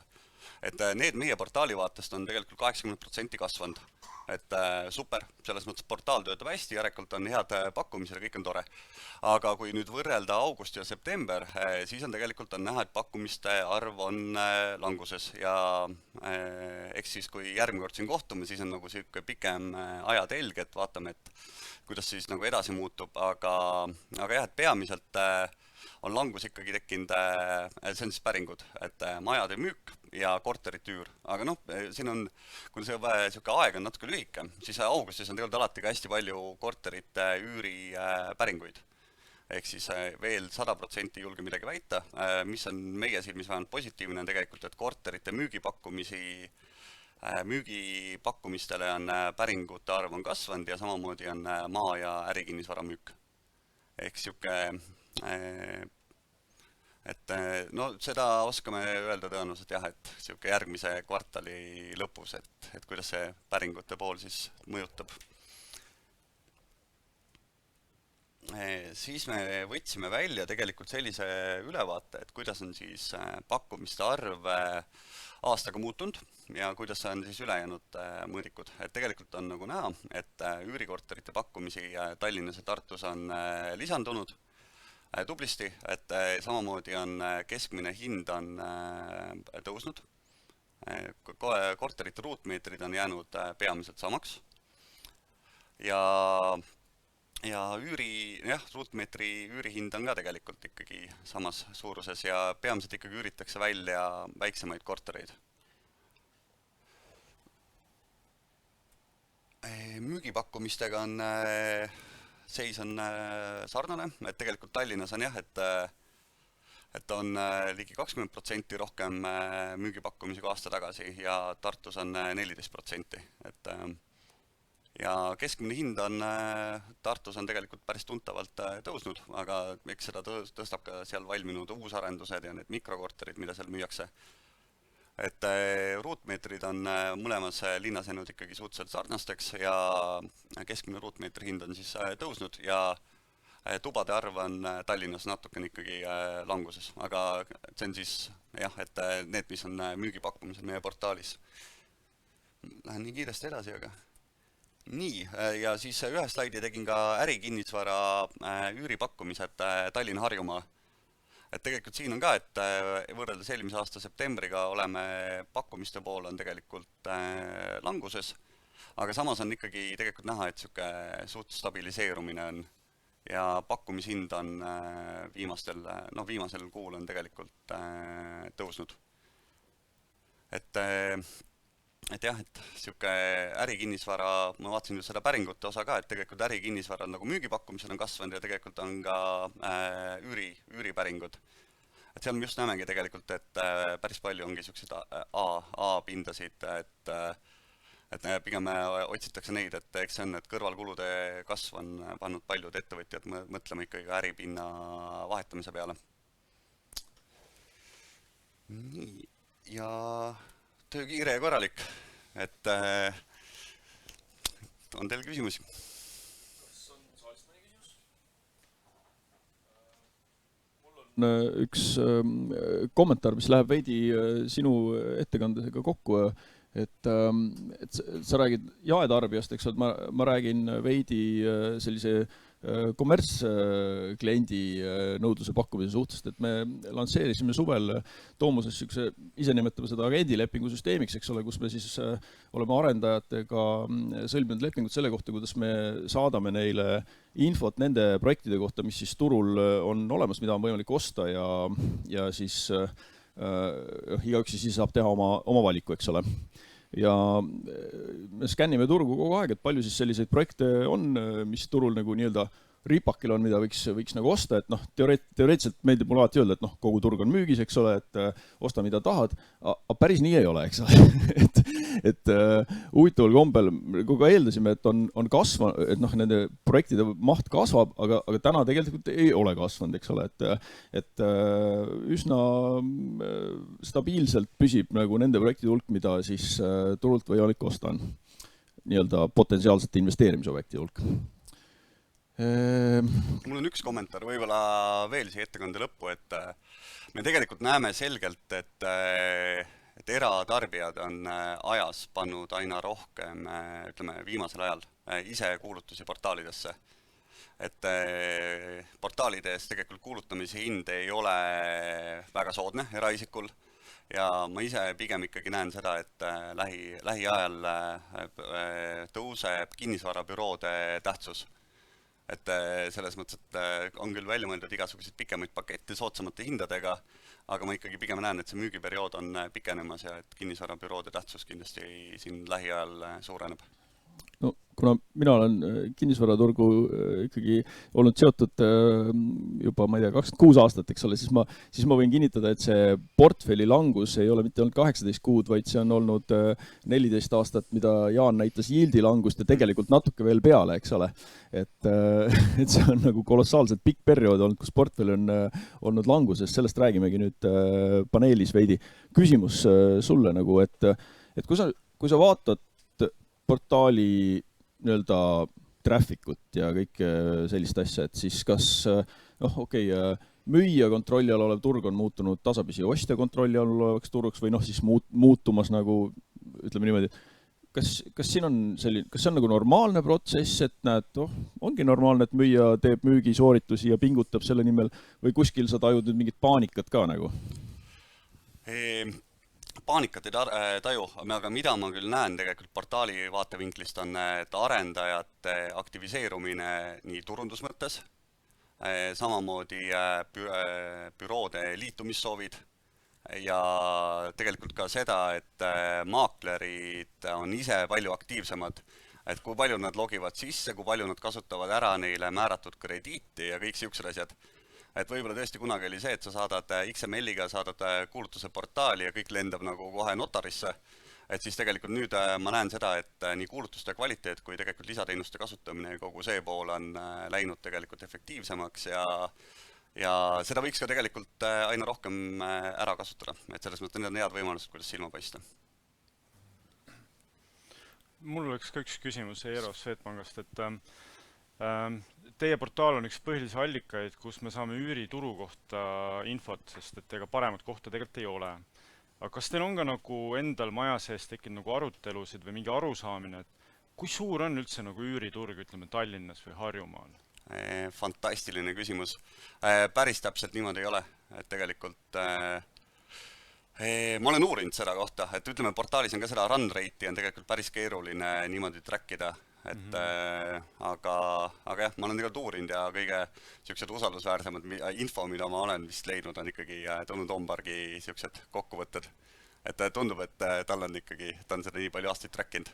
Et me ei ole veel turul nii kaua olnud, et kõik need korterid võiksid siit läbi käia, aga tegelikult tahaks jõuda sinna, et me ühel hetkel suudame mingi ID-ga kõike seda trackida. Küsimus Facebooki vahendusel Urmas Suurpuu. Kas on analüüsitud, milliste korterite pakkumiste arv on kasvanud? See tähendab, kas müüki tuleb suuremate majandamiskuludega eluruume või sellist tendentsi pole? Hea küsimus. Tegelikult kindlat siukest trendi me ei ole täheldanud. Mida me küll oleme näinud muidugi on see, et elektriküttega majade müügipakkumiste arv on kasvanud. Samamoodi tegelikult üks huvitav trend, mida me oleme ka näinud, on see, et viimasel ajal on Tallinnas peamiselt on müüki pandud siuksed 2-3 aastat tagasi uusarenduses ostetud korterid ja nendest üritatakse praegu siis turu tipus lahti saada. Nende omanikud, nagu peamine nendel masterplan on, et nad kolivad üürikasse, elavad paar aastat üürikas või hakkavad siis kõrvalt hakkavad kas ootavad turu kukkumist või hakkavad maja ehitama. Ja see on siuke huvitav siuke kõrvaltrend, mida tõesti praegu järjest näeme. Kuidagi repliigi korras tahaks öelda, et ma tahaks tunnustada Kinnisvara 24, et selles mõttes, et see, mis algatus, mille suuremad kinnisvarabürood tegid lihtsalt sellepärast, et portaalide turul konkurents püsiks, on olnud nii hea, et nüüd lõpuks tarbijad ise kolivad büroo tasemel portaali, et tegelikult rõõm. Aga nüüd on aeg meil see diskussioon paneel teha, palun kõik tulla. Et nii, ma tulen panga kõrvale. Muidugi. Sorry, see. Mina vajutan, jah.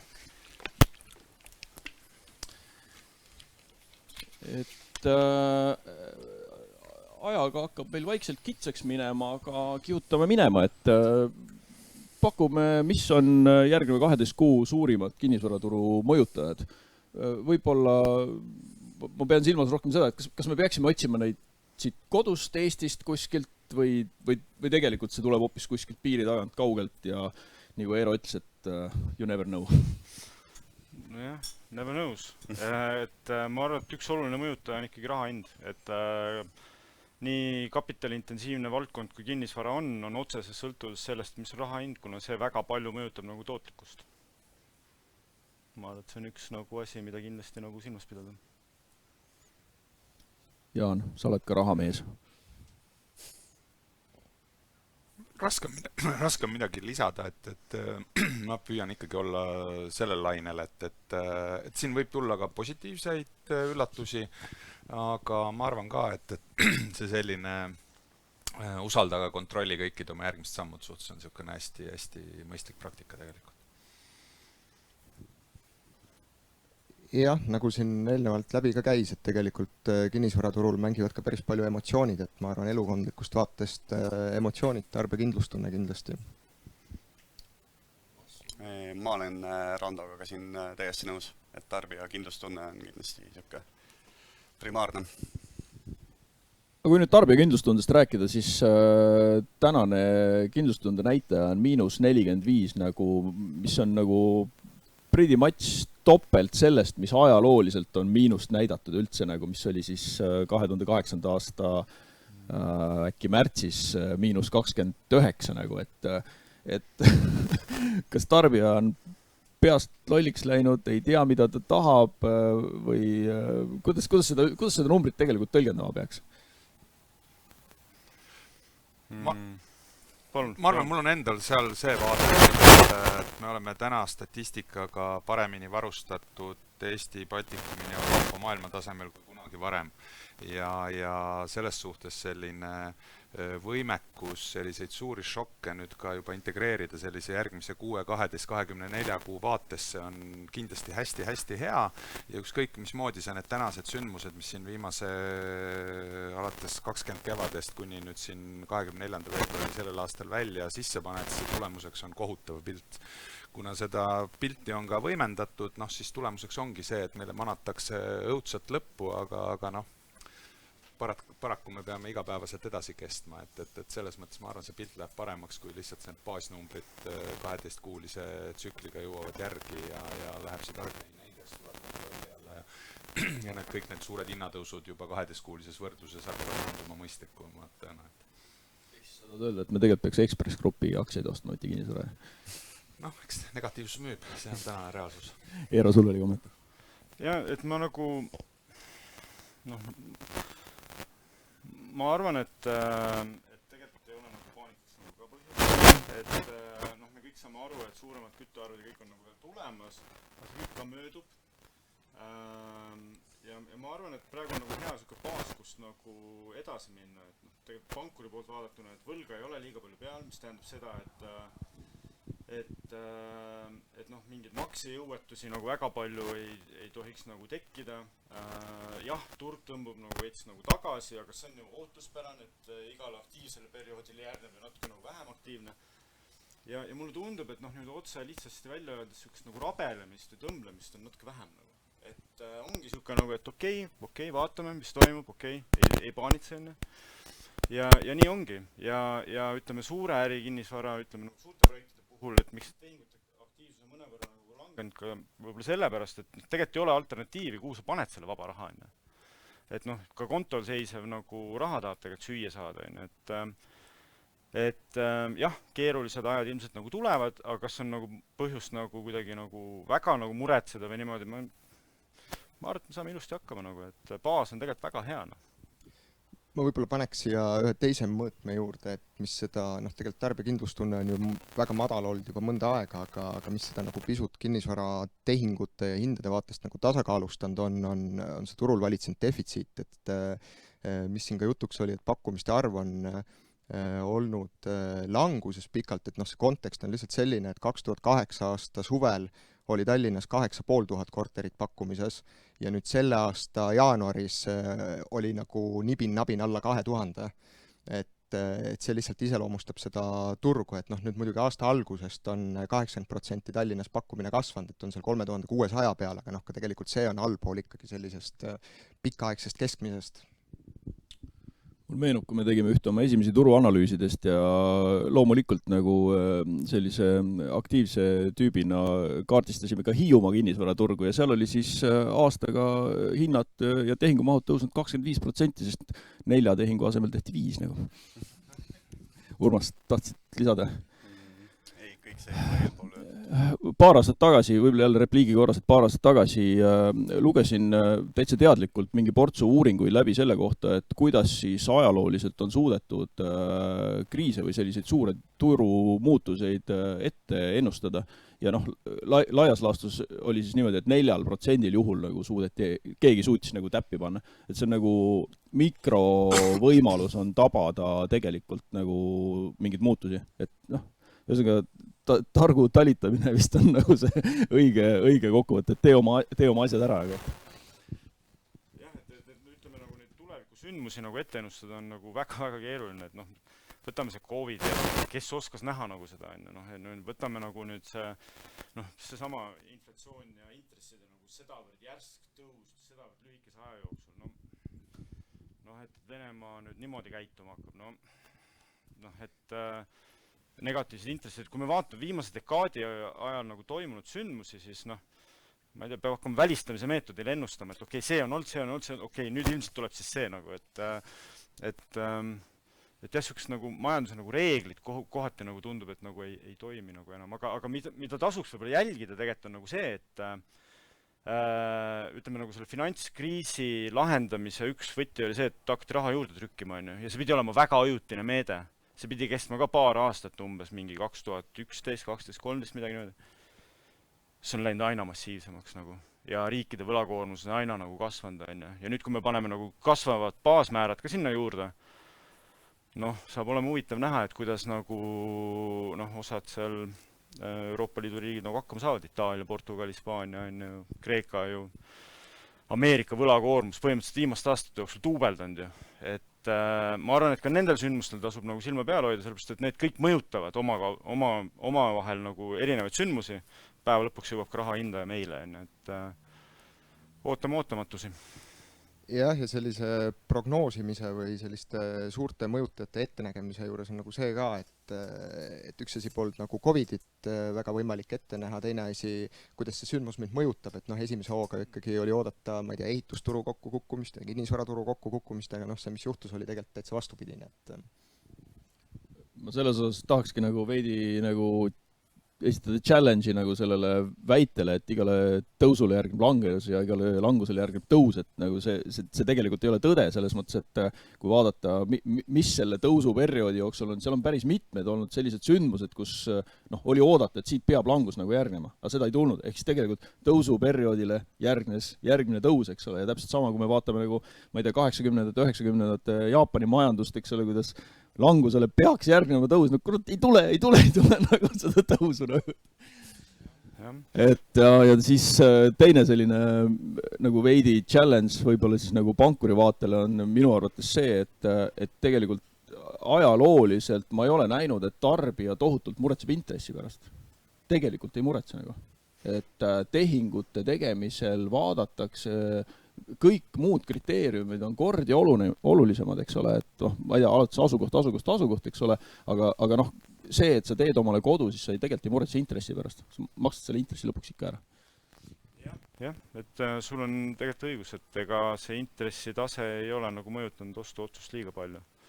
Et kütuse hinna muutus 4 sendi võrra nagu mõjutab inimeste rahakoti rohkem kui mingi Euribori 1% tõus. Aga mis puudutab ehitajaid, siis võib-olla üks tähelepanek võib-olla möödunud nagu ütleme finantskriisiga on see, et 2008 oli ehitajate bilansis oli hästi palju pikaajalist võlga ja kui tellimuste maht ära kukkus, siis nendel käive sisse nagu langes, aga pikk võlg oli ikka vaja teenindada. Täna ehitajatel seda ei ole nagu bilansis. Reeglina ei ole pikaajalist võlga, neil on mingid nagu need garantiilimiidid ja asjad. Ehk teisisõnu ei ole ka neil nagu survet ükskõik, mis hinnaga mingid objekte saada. Ja sellepärast on ka nagu ehitusturul on nagu mõneti nagu rahulikum nagu praegu. No see teatav surve on, et sa pead oma seda organisatsiooni nagu ülal pidama, eks ole, aga teisest küljest jällegi, mis nagu veidi toetab seda hinnalanguse mittetulemise argumenti on see, et see materjali hinnatõus tegelikult pühib mingi portsu peatöövõtjaid turult minema. Et osa on väiksemaid juba läinud, osa on tõenäoliselt veel minemas, suuremad minu hinnangul peavad sellele nagu hästi vastu, aga peatöövõtu turul konkurents muutub mugavamaks ehitaja vaatest nagu. Ja neil ei ole vaja teha mingeid alapakkumisi nagu enam. Et ongi, et peatöövõtjad on surve all siis, kui ehitusturg tõuseb, kinnisvarasektori läheb nagu väga hästi, siis nagu põhimõtteliselt kõik alltöövõtjad on ju tõstavad hindu iga nädal. Aga kui turg on nagu languses, siis ongi, et kui sa nagu suudad oma organisatsiooni nagu downsize ida, väiksemaks tõmmata, siis sa oled selles väga edukas nagu. Okei. Kui kannatlikud turuolased on? Ma mõtlen umbes nagu seda, et kui kaua suudavad tarbijad hoiduda ostuotsuse tegemiselt? Näed, ikka sünnib laps perre juurde, ikka keegi lahutab, eks ole, kõik tavalised rahvastikuprotsessid ju jätkuvad. Seal Vene sõda või COVID ei mõjuta tegelikult neid protsesse, et pikemaajaline elektrikatkestus võib-olla jällegi toob rahvastikku juurde, eks ole. Ja teine asi nagu investorite vaatest, et kui kaua siis suudavad ühest küljest müüjad mitte hindasid langetada ja kui kaua suudavad nagu need sootsa ostukoha ootajad nagu raha otsas sügeleda? Palju seda kannatlikkust jagub? Ei, no see on väga hea küsimus selles mõttes, et siin kuna koroona tõttu on tegelikult ju muutunud ka töö tegemise viis päris palju, siis näiteks ma tean ka selliseid näiteid, kus need sootsa ostukoha ootajad, nad tegelikult ei vaatagi enam näiteks suurlinnadesse kinnisvara, et pigem kolitakse tagasi oma kodukantidesse. Et ostadki endale sinna kuskile Saaremaale oma maja või talu, töötad seal mingid aastad ja vaatad rahulikult, mis seal on. Ja hommikul jood kadakate vahel kohvi. Et see on niisugune kahe otsaga asi, et raske pettida. Selle paralleel on see, et päris palju kuulen seda, kuidas keegi kolib Hispaaniasse, keegi kolib Ameerikasse umbes selle argumendiga, et Eestis on ikka neetult kallis elada. Seal kadakate vahel. See on teine pool. Aga näiteks arendajate seisukohalt võin nii palju öelda, et nüüd ma olen küll hakanud märkama üle pikkade aastate, et on hakatud juba tegema selliseid klassikalisi hinnalangetuskampaaniaid. Et sellisest trendi pole tegelikult näha olnud ja samamoodi, et korteritega pakutakse ka selliseid nagu lisandväärtust nagu sisse ehitatud mööbel ja selliseid asju kaasa. Et sellised kasutatakse juba ka neid lähenemisi. Kas sa, Eero, seda osa oskad sellest vaatest kommenteerida, et palju läheb arenduste finantseeringuid praegu välja, et kui tarbijad on oma ostuotsustes ära hirmutatud, kindlustunde indikaator on -45, eks ole, siis palju on, nagu ma ei tea, 12 kuu pärast oodata uut pakkumist?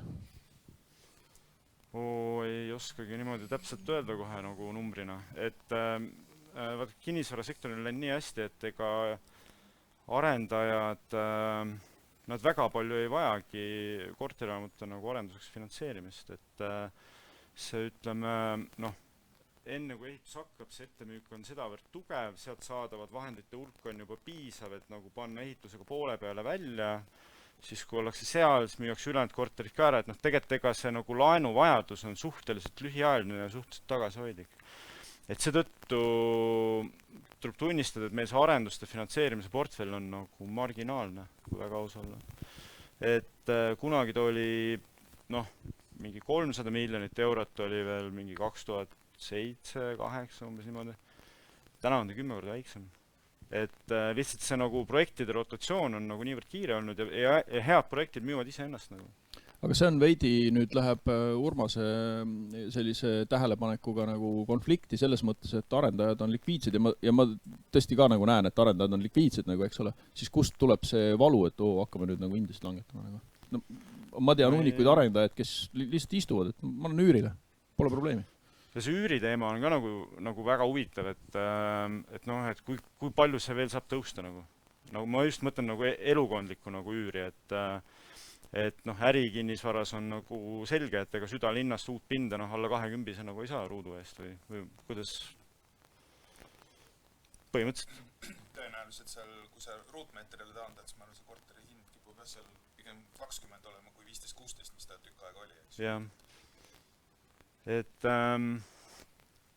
Et noh, ma ei tea, aga noh, selleks, et nagu hinnad langeks, siis peab tekkima nagu, noh, et sul mingi hetk on nagu otsustada, et kas sa hoiad veel mingi aeg, on ju, et siis sa vaatad, kuidas vara väärtus nagu muutub, või siis keegi ütleb, et nagu müü, on ju, aga pankade poolt seda survet ei ole praegu, mis varasemalt oli.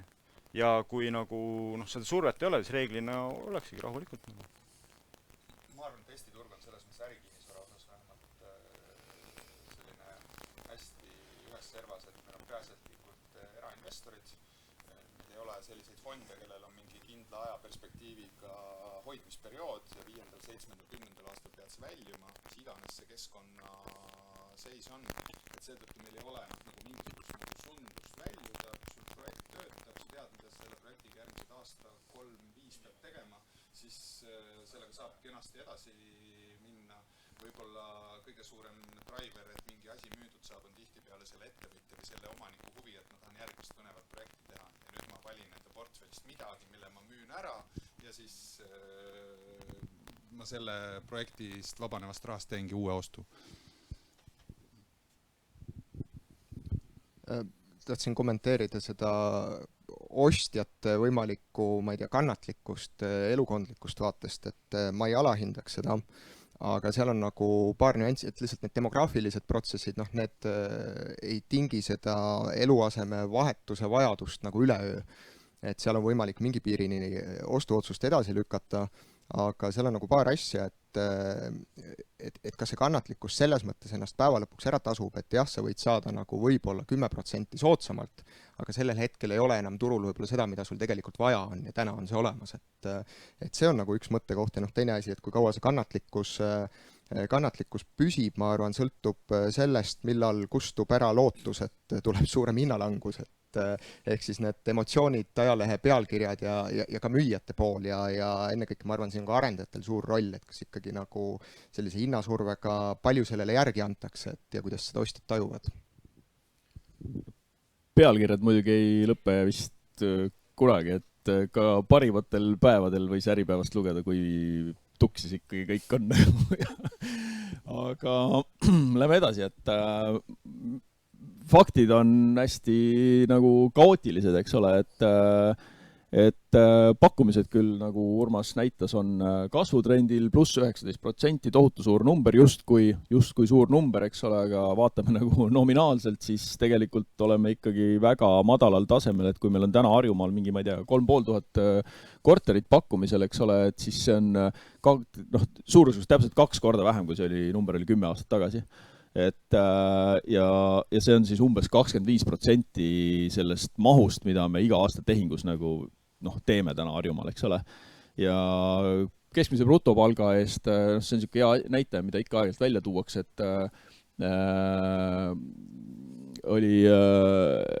saab praegu 0,7 ruutmeetrit ja 10 aastat tagasi või natuke rohkem oli see 1,1, ehk siis see näitaja on kuidagi kehvemaks läinud tublisti, mida siis ka Urmas välja tõi, et tallinlane enam tegelikult ei jõua osta korterit justkui ja uusi kortereid on suurusjärgus 1450 tükki täna saadaval, eks ole, sinna juurde on siis mingisugune 260-270, mis on nagu broneeritud, eks ole, et see on umbes 60% aastasest tehingumahust, eks ole, laojääk.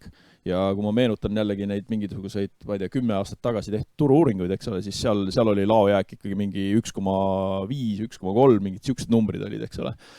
Et ja noh, nüüd paneme siia siis juurde selle hoiuste ja kodulaenude mahud, eks ole, et hoiuseid on umbes 10% rohkem kui kodulaene, eks ole, aga jah, tõesti mööndus ja ma arvan, see on nagu oluline mööndus on see, et need jaotuvad väga, väga ebaühtlaselt. Ja noh, siis see hea küsimus ka selle tarbija kindlustunde kohta, et noh, nii madalal pole tarbija kindlustunde kunagi olnud, eks ole, kas see ka saab kuskilt otsast nagu põhjendatud olla, et minu väide on see, et seal ei ole tegelikult ratsionaalsed argumenti taga, et see on nagu puhas nagu emotsioon, mis on kütnud nagu alla ja siis kütab nagu üles tagasi, eks ole, et noh, jah. See hindabki emotsioone, kindlustunne. Noh, nagu kodus tead, lähed koju, mõni päev on hea. Ja noh, Euribori tõus on siis ka tegelikult ikkagi sirge fakt, mis mõjutab, eks ole, ja see prognoos jätkab kasvamist. Kuidas me kogu seda pilti nüüd tervikuna siis kommenteeriks, et paneks need asjad kokku, et mis sealt järeldada võiks? Kui ma võin otsa lahti teha, ma ütleks nagu niimoodi, et taas iseseisvunud Eesti ajal on see nagu esmakordne, kui meil on selline olukord, nagu meil praegu on. Et meil on nagu suur naaber on nagu pööraseks läinud. Meil on energiahinnad on nagu skyrocketing on inglise keeles selline ütlus. Teiselt poolt meil finantssüsteem on nagu väga hea tervise juures ja inimesed on jõukamad kui kunagi varem. Et selline veits nagu vastuoluline nagu olukord, aga sellise olukorras tasub igaüks nagu keskendub oma reale. Arkiga nagu suures pildis nagu halvas olukorras oleme nagu minust nagu okei nagu. Jaa, pankuri vaade on alati ikka väga huvitav. Et minu vaade on peamiselt sellised pakkumised ja siuke pool ja nagu välja toodi ka, et tegelikult võrreldes aasta algusega tegelikult on ju pakkumiste arve päris tuntavalt kasvanud ja kasvab tõenäoliselt ka edaspidi. Et paljud arendajad ikkagi tahavad ju projektidega välja tulla, et mis neid iganes tagasi hoiab ja kõik see ülejäänud pool on ju. Aga jah, ma ise ka ei näe kõike võib-olla nii mustades värvides. Et küll see pakkumiste arv kosub ja küll ka tarbijate kindlustunnega tõuseb ja läheb paremaks, et elu läheb edasi ja muusika mängib. Võib-olla üks mõte, mis on selline teise nurga alt, et eestimaalased võrreldes siin lätlaste leedukatega on olnud alati hästi uue asja usku. Et kui meil läheb millegi välja vahetamiseks, paralleeli tahan just automaailmast tuua, siis me siin ostame uue auto päris sageli, ikka kaugelt enam, kordades rohkem ostetakse uusi autosid per capita kui Lätis-Leedus ja me seal käitume pigem nagu sellise skandinaavlase moodi.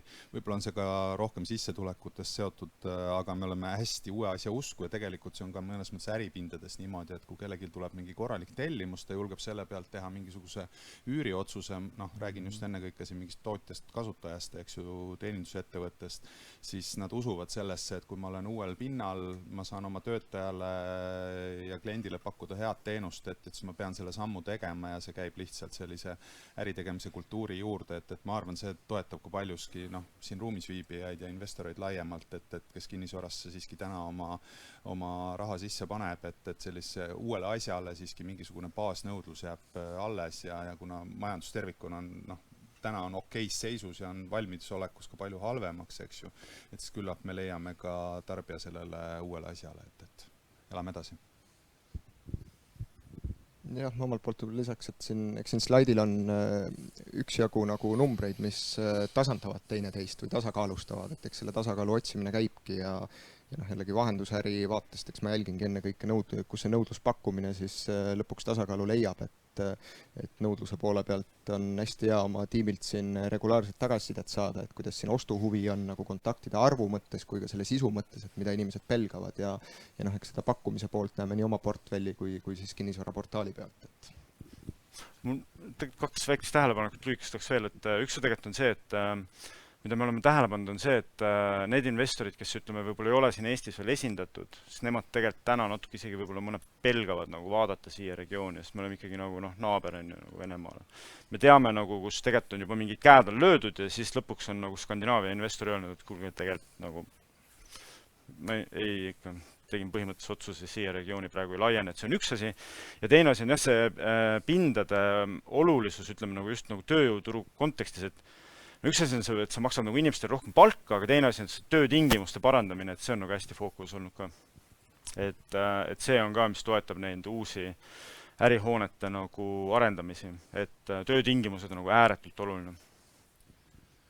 Ma võib-olla omalt poolt kuidagi panen ikkagi siia kõrvale selle kulude vaate, et ma olen pigem veendunud, et suhteliselt keeruline on selles kinnisvara pooles kulude osas nagu allapoole tulla, eks ole, isegi kui kuskilt leitakse need kohad, siis see pigem on mingisugune stiilis, ma ei tea, 10% aga mitte, ma ei tea, 30 või 40, mis siis nagu päriselt mõju hakkaks avaldama nagu selle toodetava kinnisvara hinnal, eks ole, et see on nagu üks nüanss, eks ole, teine nüanss on see, et kust see pakkumise pool peaks nagu suurenema, et ma tegelikult ei näe nagu seda selles mõttes, et esiteks Tallinna linnavalitsus jätkuvalt ei suuda asju läbi lasta, et ei taha sinna kirumisse nagu minna, eks ole, aga noh, fakt on see, et kohalikel omavalitsusel on keeruline nagu mahtu peale suunata, hoolimata sellest, et nad aeg-ajalt nagu üritavad ja teiseks ka selline arendajate enda võimekus nagu julgeid otsuseid teha on, ma arvan, täna nagu kärbitud, eks ole. See toorma pakkumine, mis ka on läbi käinud siit mõnest slaidist, on minu meelest problemaatiline, et seda ei ole juba mitu aastat korralikult peale tulnud argumendiga, et aga kuhu ma selle raha siis nagu panen, eks müün ära, kus ma panen selle. See argument ei ole tänaseks kuskile kadunud, et pole kuskile edasi panna. Et ma näen pakkumise pooles nagu endiselt sellist madalat taset, aga meil on Facebookist üks küsimus. Eero Juulik küsib, et milline on tarkade kodude kasvutrend?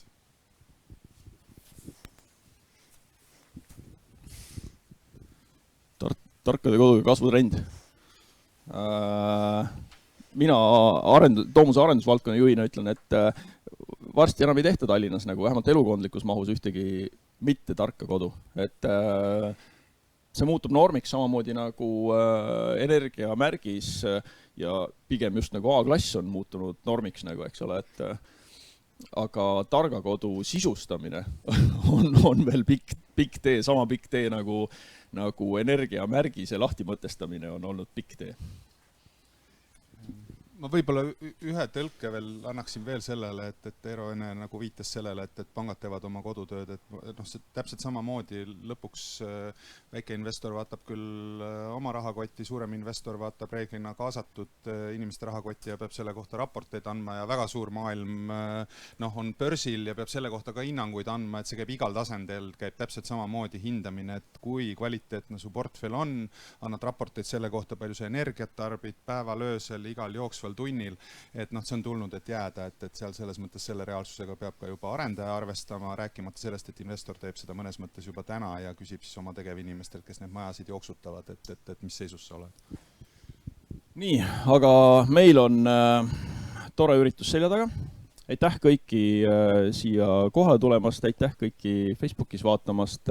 Järgmine sarnane üritus on plaanis jaanuaris. Kohtumiseni.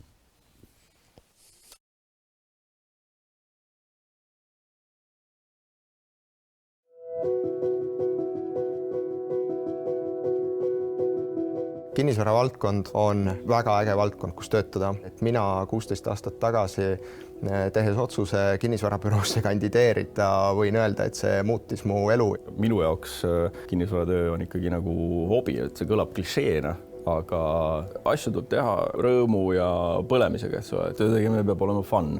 Kõige lahedam asi on suhtlus klientidega. Päriselt naudin ka kõige keerulisemaid väljakutseid selles osas. Siin ei teki mitte kunagi rutiini. Iga uus objekt on uus ja huvitav, iga uus klient on uus ja huvitav.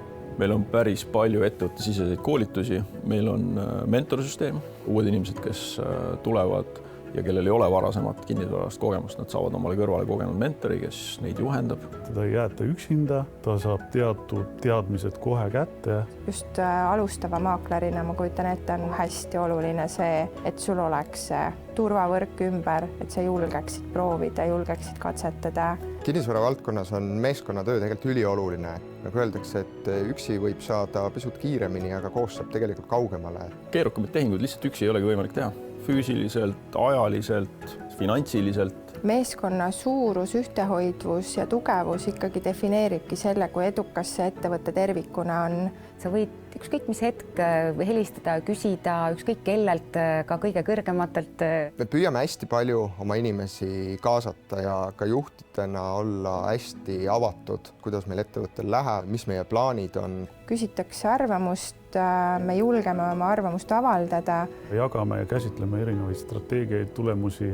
Meil on väga ägedad ägedad peod, võin öelda kohe, ja meil on ägedad puhkusereisid ja ka kõiksugu muud sportlikud ettevõtmised, jalgrattamatkad, jooksud. Et me tunneme oma kolleege ka nagu isiklikul tasandil, mitte ainult tööalaselt. Usaldus on kinnisvaratöös kõige alus, et see ei ole objektide äri, see ei ole, ma ei tea, eurode äri, see on inimeste äri nii töötajate kui klientide kui partnerite mõttes.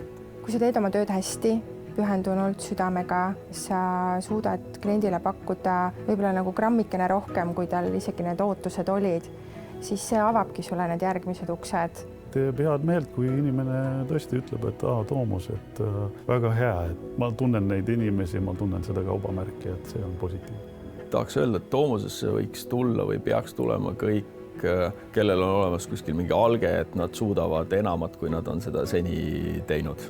Kui sul selline alge on olemas, siis usu mind, me aitame selle sul realiseerida.